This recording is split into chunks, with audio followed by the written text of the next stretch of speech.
Hello there, welcome to the Saroy channel, wherever you are in the world, and so much love to each and every one of you.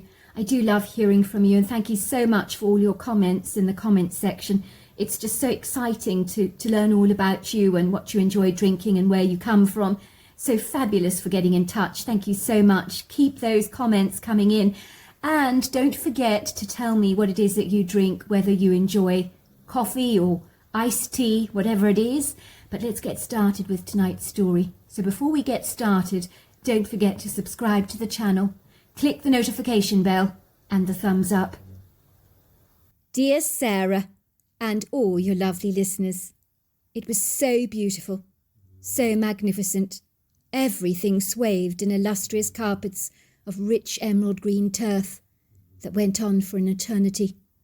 In the distance you could see the undulating curvaceous contours of the mountains sweeping up into the sky like gigantic pyramid-shaped mounds of earth that looked ethereal, faint, obscure, their silvery definitions dappling the horizon with a mere impression of their majestic presence.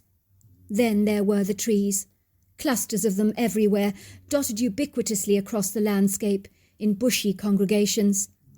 The fluffy clouds in the sky hung low, encircling themselves across the valley, shrouding everything in a vaporous white mist. It was very cold out there, overcast. We drove down the long, windy grey ribbon of asphalt towards our destination, a cabin we had booked at a lodge in the northeastern corner of Washington, bordering Canada and Spokane County. "Oh, it's so beautiful here," I piped. "According to my GPS, we should be there pretty soon." My wife glanced out of the window, moaning. "Oh, look at that terrible mist out there. It's so overcast, miserable. Why do you always have to choose such cold places for our weekends away?" We took it in turns every year, choosing where we would go for our weekend breaks. It was my turn to choose this year's holiday excursions, which always immensely aggrieved my wife, for she didn't appreciate my choices. I groaned inwardly. My marriage was one I had entered into too hastily as a youngster, repented of ever since. I secretly wondered how many men felt as trapped as I did, locked in a marriage where two minds never met, but were more like passing boats in the night that were moored in different docks.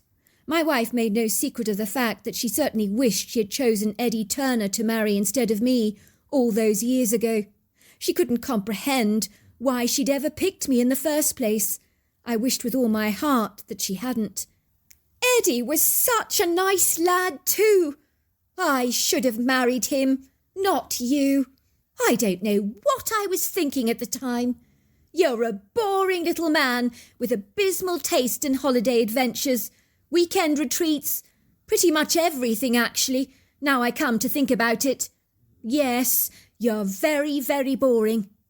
Me and my wife were in our early 70s, keeping our eyes open for the perfect place to retire, a subject that we could not agree on, much like everything else we ever discussed. I fancied Washington, hence our random visit here, that was not so random after all, but she didn't know that. Well, not yet. I had ulterior motives. I wanted to find the quintessential farmhouse that even my wife would be unable to resist, but she fancied something infinitely hotter. If she had her wicked way, we would have moved somewhere really exotic and tropical, like Mexico, South America, Spain or Portugal, as that was her ultimate fancy. It would seem places where the climate would get slightly cool, even in summer, were well off my wife's radar. She was desirous of long, enduring, unceasing sunshine. My heart sank as my wife continued to sulk, failing abysmally to see the resplendent beauty of the landscape. In her eyes, everything was grey, bleak, miserable. It was incongruous to believe that two people could stare at exactly the same sublime, transcendent, panoramic views, perceiving them so differently. But there you were. That was my wife for you. "It may be overcast now, but Washington has the most wonderful year-round weather. It's the perfect climate. You could do some research on it for yourself if you don't believe me. The weather here is ideal." My wife sniggered, looking at me contemptuously through her deep-set dark eyes. For you, maybe. Not for me. I like my weather hot, my meals hotter, and my men still hotter, she said, looking at me with a raised, cynical brow. I knew the last intentional slip of the tongue was a great big dig at me, as in her eyes I was not the man of her dreams, failing woefully in every single department. Of that she had made profoundly clear. Over the last 50 years of married life, I had been a big, bitter disappointment to her, always being compared to the exemplary, consummate man who had got away, Eddie Turner. It was extraordinary that we still shared the same bed together, as she'd always taken great strides to leave a sizable gap between us, like the Gulf of Mexico. But maybe old habits do die hard. We were stuck in a routine that was very hard to break. One night I do remember in our king-sized bed, I'd reached forwards towards my wife's face, moving away a lock of her long grey hair that was stuck over her face like a loose tentacle. I pushed it away from her eyes. I remember her hand had squatted me like a blowfly. I sensed in every part of my being that she found me as desirable as a prickly cactus. Of course, we had considered divorce, talked about it a few times between us, visited our pastor, who pretty much told us that we had made our bed so we should lie in it. It was brutal, cutthroat rather, but we got the message that the big guy upstairs would not look on us favourably if we severed the knot. Marriage takes work, he had told us. God never said it would be easy for anyone. You need to work at it like you manage your yard. Pull out the weeds, water the seed. You'll have a fabulous-looking yard in no time. But it was easier said than done as far as I was concerned. My wife was rocky, hard, dry and non-porous like cracked ground that was unyielding and unresponsive. For the first 25 years of our married lives, we had raised 3 children together. Those times had been incredibly good, as the demands of our children meant that we weren't in each other's faces 24/7. But now that our kids had finally flown the nest, we were stuck with each other day in and day out. We had about as much in common as a parrot has with a penguin. Polar opposites, one thriving in tropical hot climates, the other not adverse to snow, wind and changing seasons. Before long I was driving down a dirt road past a field of frolicking horses, of which my wife deliberately did not give even an admiring or fleeting glance. She would have done so if this was her chosen weekend retreat. Instead, she wilfully ignored them. Yet they were magnificent, with long, luxurious silken manes, sleek brindle bodies, swishing tails. She was determined to be petulant like a spoilt little kid, refusing to enjoy anything just to get her point across. Believe me, age is no deterrent for childlike insolent behaviour, even in 70-year-olds.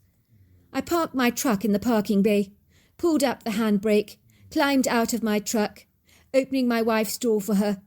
We trudged towards the little wooden office, a rather mediocre affair covered in all kinds of brochures about all the activities on offer. A young girl was tapping away on her computer as I entered the open door. She was in her late 20s, wearing riding breeches and a cotton top. She greeted us warmly with a bright smile. "Hello," she said, shaking our hands with a firm grip. "You must be Cyril Pensley. Is that right?" "That's right. This is my wife, Charmaine," I said. "Welcome to Willowing Heights. Now let me see. Your cabin is number 5. Follow the road. You can't miss it. Now breakfast, lunch and dinner are served in the main lodge every day. If you want to enjoy any other activities like horse riding, fishing, hiking, or even turkey hunting, stuff like that, please don't worry about anything. Just contact me and I'll sort you out. My name is Annalise. I'm the owner's daughter," she said. She handed me a key attached to a wooden circular keyring marked number 5. "Thank you very much for your help," I said. "Well, enjoy your stay with us," she said. We found cabin number 5. It was basic, rudimentary really, homespun if you like, but it served our immediate needs. My wife was as usual in a miserable, cantankerous mood, tirelessly complaining about how cold it was. The irony is that I didn't find it cold at all. It was a very pleasant autumn day, with a slight bracing chill in the air that was much more invigorating than cold, but I thought better about arguing the odds about the fate of the weather with my begrudging wife, who currently looked like a bad-tempered badger. I promptly suggested we went for a hike, as it was about 3 o'clock in the afternoon. A very good time, I thought, to take a leisurely stroll. "Go on, dear. You'll really enjoy a touch of fresh air. It'll do you the world of good." "But it's so cold," my wife repeated. "That's the whole point, sweetheart," I exclaimed. "If we start moving our bodies, we'll get substantially warmer. Exercise is very important at our age. It keeps the old joints supple and oiled. You'll work up an appetite for this evening's meal. Go on, you know it makes sense. Besides, the scenery out there is absolutely superb. We need to enjoy the environment, have some fun, don't you think?" "Very well, I'll come, only because I want to get warmer. That's the only reason." "Come on, sweetheart. It's not really that cold. You know it. Unless you're not lying out in the sun like a lizard on a rock. Everything is cold to you. You've always been like that." "That's why I keep telling you we should move somewhere hot, really hot. But do you ever listen? Not a chance. Now, if I was married to Eddie, he'd listen. That man always listened. He was such a nice man. You always choose these god-awful places for weekend escapes. Eddie would have let me choose where I wanted to go. He always wanted to make me happy. He would let me choose every single time. Such a gentleman." It was certainly true. My wife was a devout sun worshipper, who had spent most of her life wallowing in the sun like a salamander. But it had come at a big price, a price that some would not be willing to pay. She had boasted 6 malignant melanomas that were removed from her body. Her face had been treated twice for skin cancer. Her dermatologist had told her in no uncertain terms that her skin was badly sun-damaged, one of the worst cases he'd ever seen. In truth, she looked older than her 70 years, but of course I never told her that, as there are some things a gentleman just doesn't say. The tragedy was that the sun had weathered her skin, making it very leathery, wrinkled, and pigmented by sunspots. I would often hear her sighing regretfully as she sat at her dressing-table mirror, studying her wrinkled skin, bemoaning all the carnage that had been done to her once youthful, radiant complexion. Yet despite spending tireless amounts of money at the beauty salon on lavish treatments designed to erase the years, nothing helped. It would seem that her skin was so crinkled it failed to respond to anything. I suppose if you lathered a rhino with tons of Vaseline, it ain't going to make much of a difference, is it? The skin's still going to be as tough as old boots. That was my wife's predicament. I often thought my wife looked like a tortoise. I've always found tortoises endearing. I once put my foot in it. I called her my wizened tortoise in an affectionate way. That went down like a lead balloon. She didn't speak to me for days, she was so distressed. "What are you saying? That my head looks like a wrinkled old potato with eye holes? Charming. You really know how to make a lady feel good about herself." But in truth she did look like a tortoise, her wrinkled leathery skin, her earnest brown eyes. My wife also possessed a willowy body, which was a little too much on the thin side, but over the years my wife had painstakingly watched her weight like a hawk. I always secretly suspected her of having a slight eating disorder, but there were some things I didn't broach with her for fear of having my head bitten off. I could hardly believe that my wife had agreed to take this hiking trail with me. It seemed too good to be true. At this stage of the game she wasn't even making a huge commotion about it. I had with me some drinks in a rucksack, along with a few snacks, a torch, bear spray, bug repellent. In truth, I wasn't actually certain where we were going. It was only going to be a quick hike, so I thought, up and down a mountainous elevation, which was pretty straightforward. I glanced at my bearings, making a brief mental note of everything in my head, feeling certain it was close to impossible to lose my way. What I failed to grasp is that one landmark here can look almost identical to another further along the way. We began to climb the mountainous ascent. Both being reasonably fit, it wasn't too much of a challenge for us, although to be fair, we were puffing and panting like thirsty dogs. Soon we reached the top, and were able to look down at the view below, stopping to take some refreshments to moisten our dry throats. My aloof wife was glancing down at the V-shaped valley with dispassion, clearly unstirred and impervious by its beguiling magnificence. Once again she moaned. "If we were only on holiday in Spain! Just imagine! We could be lying by the blue swimming pool, sunning ourselves under open umbrellas, drinking sangrias to our heart's content, instead of standing up here on this boring old mountain. In that second, I almost wanted to push my wife over the rock face, so that she went crashing down to the valley below. I had transient visions of her dead body lying limp there on the ground. The mountain rescue team coming to tell me that my wife was unfortunately deceased. I could almost feel the relief flooding through my body, knowing that I didn't have to listen to her innovating, nagging whines over and over again. I pushed away those vengeful, vindictive thoughts like a heavy curtain on a window, feeling somewhat bashful, ashamed that I should feel such indifference towards her, but she was annoying me greatly with her constant deriding of the landscape. "Well, I'm glad we came here. I think Washington would be a great place for us to both retire. I thought in the morning we could visit some farmhouses for sale in these parts. I've already made some appointments with an estate agent to visit a couple of places I know you will love." "You did what?" said my wife, her face growing insolent with rage. "You did what, Cyril?" "I thought we could visit a couple of farmhouses here for sale," I repeated. "How dare you, Cyril? How dare you go behind my back, making all these appointments with estate agents? When did I ever give you the slightest impression that I had an eensy-weensy bit of desire to live here in Washington? I'm not having any of my money going towards a house here.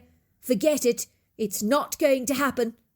I'm not saying we have to buy a property here. It would not do us any harm to look at what is available in our price range. You're sneaky, Cyril. I told you I don't want to live in a climate like this. Get it? As I keep telling you, dear, Washington has excellent weather. You can ask anyone. You can't judge your experience here based on one day.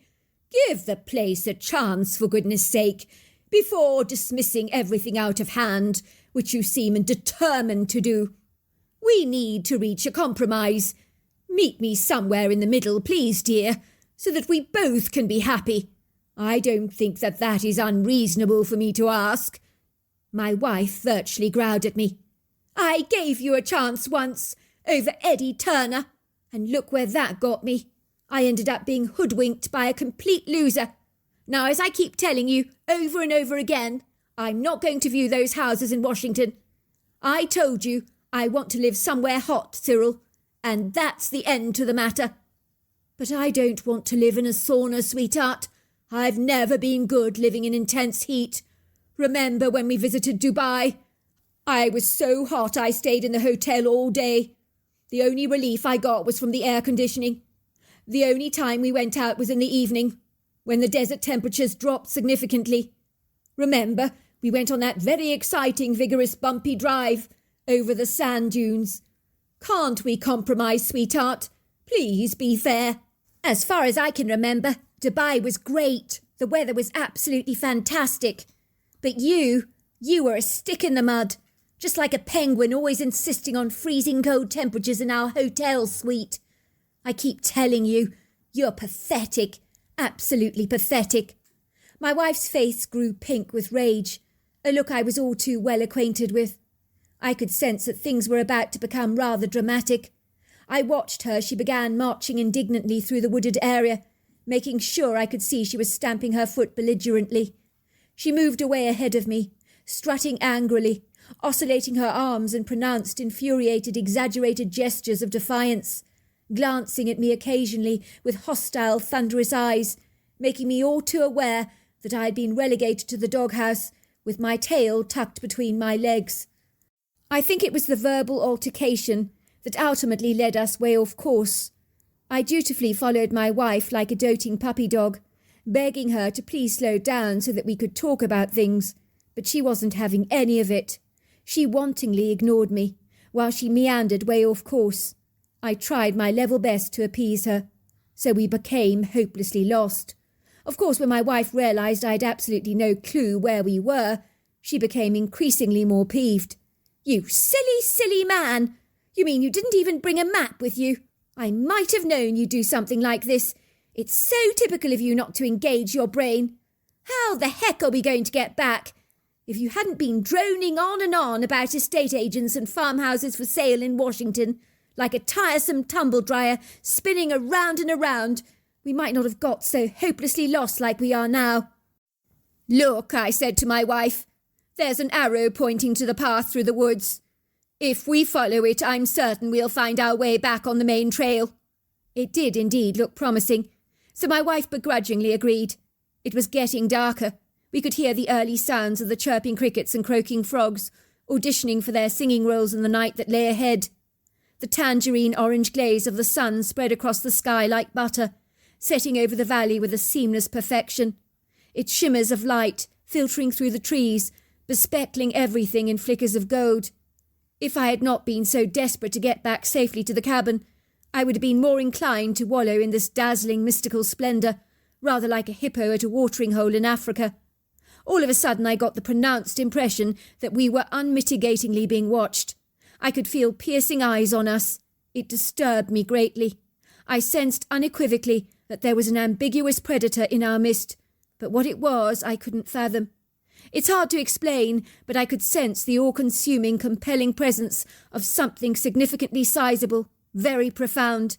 Even though, ironically, I couldn't see it, but I could feel it and sense it.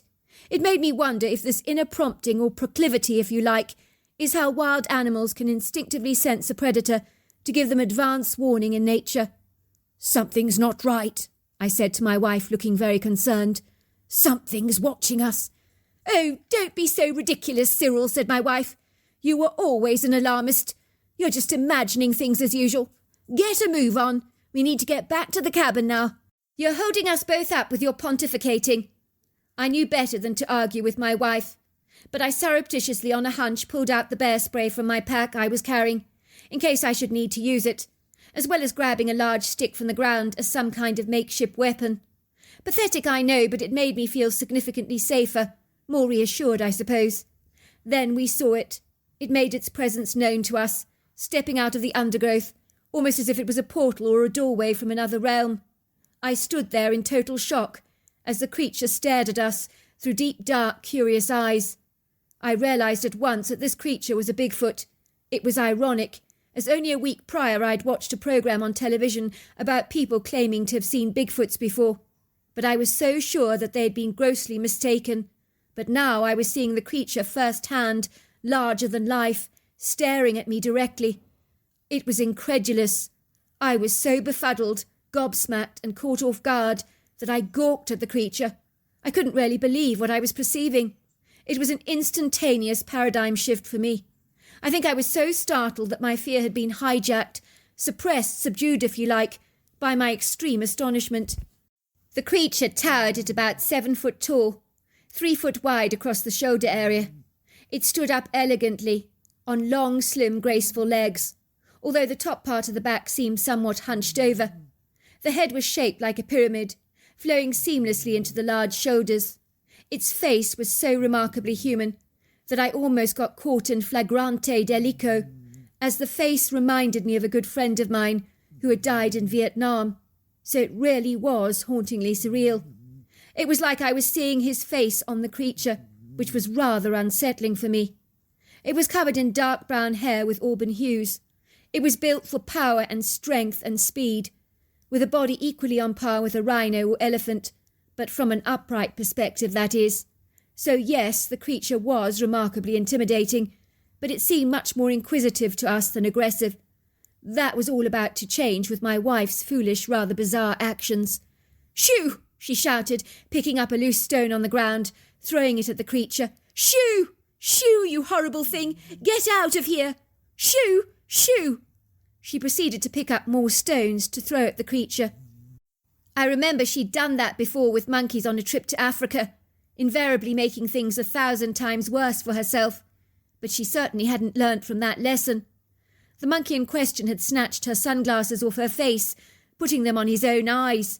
She ran off after it, shouting obscenities at it that would have made a sailor blush. "Give me my glasses back, you horrible, horrible thing," she yelled, while the foreign bystanders were laughing, snapping pictures of my wife, clearly finding her reactions more entertaining than the monkeys themselves.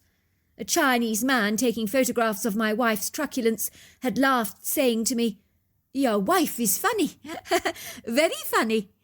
Then there were seagulls on the beach trying to pinch her sandwich once. She'd cursed like a trooper, her arms flying over her head as she gestured towards them defiantly, in a maddened frenzy. She was not amused. This was different. You didn't go throwing stones at a Bigfoot. Anyone should know that, surely, most especially my wife. But she was not a discerning, perceptive or intuitive woman at the very best of times. "Sweetheart, that's not a good idea. Stop now. Don't do that. You're asking for trouble." For a second the creature looked rather startled. The shock morphed into anger. In retaliation it immediately lifted a stone, throwing it directly at my wife, hitting her on the temple with such a forceful blow that she fell over, crashing to the ground so thunderously that I knew at once she was dead.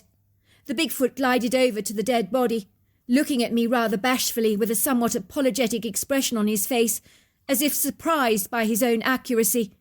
I don't think he'd intended to harm her, but he was mad at her for throwing stones at him. I almost felt sorry for the creature, as it quickly glided away. It was very weird to see my wife lying there in a lifeless heap, almost like a mannequin in a shop window. In a trice guilt washed over me, as I recollected how moments before I had almost fantasized about pushing her over the rock face. Now it had come to fruition. I couldn't really grasp what had actually happened. I was suspended in a state of disbelief, as part of me felt relieved that the nagging had stopped for good, but another part of me was still fond of this frustrating, highly annoying woman, who like an old slipper had been part of my life for so very long.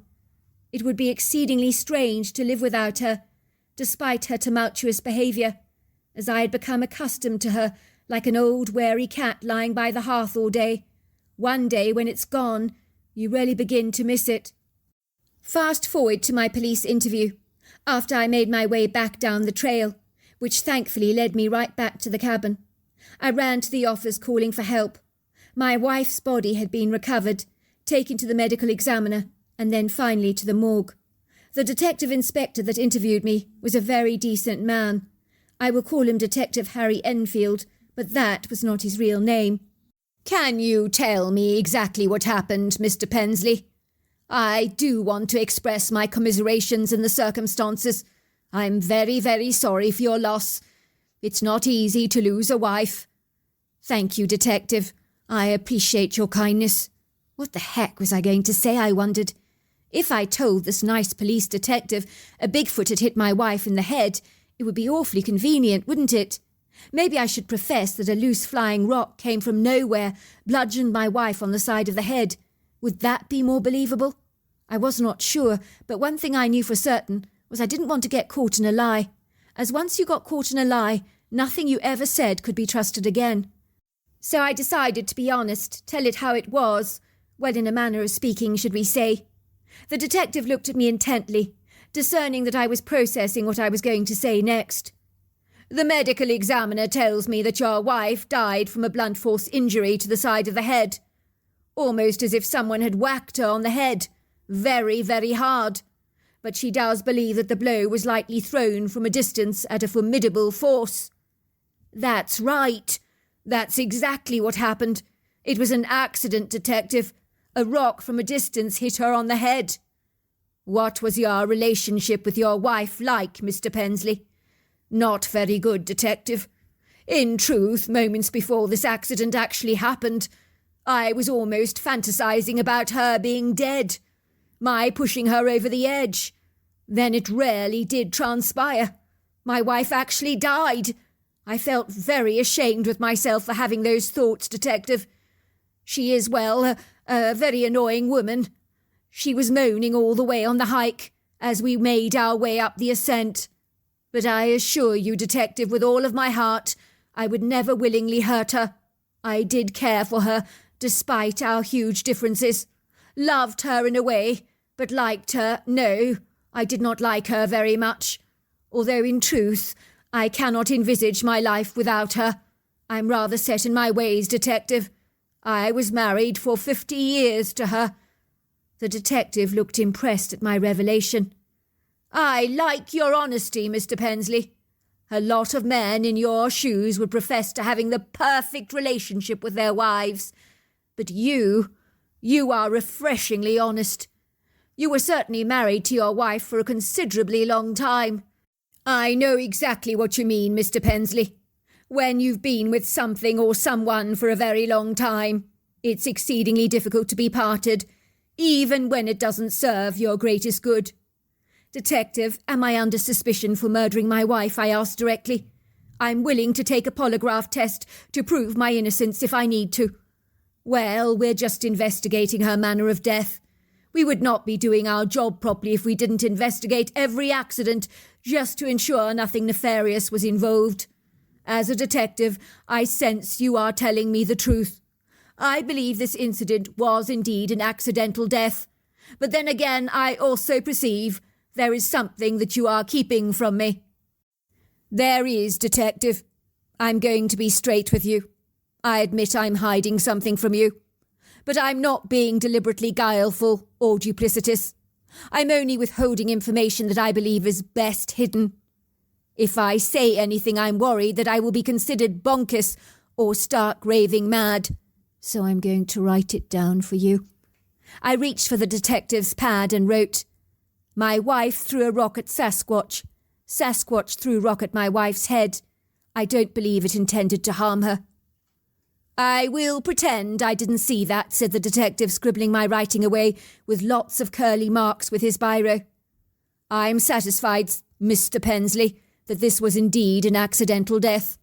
For the record, I believe your account. My wife has seen one of those things before, but I shan't be sharing my findings with anyone else. You have my word for that. You are right. There are people who would regard such claims as preposterous.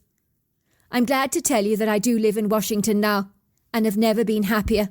I'm not going to kid it's nice not to be nagged all the time, but there is a teensy-weensy part of me that does miss my wife, because she was with me for so very long. I know there are others out there like myself, caught up in turbulent, challenging relationships. When I think about my wife, I can only hope that in the afterlife she is indeed sunning herself on a hot beach somewhere. So there you are. That's my story. Wow, what a fabulous story. Until next time, goodbye and good night.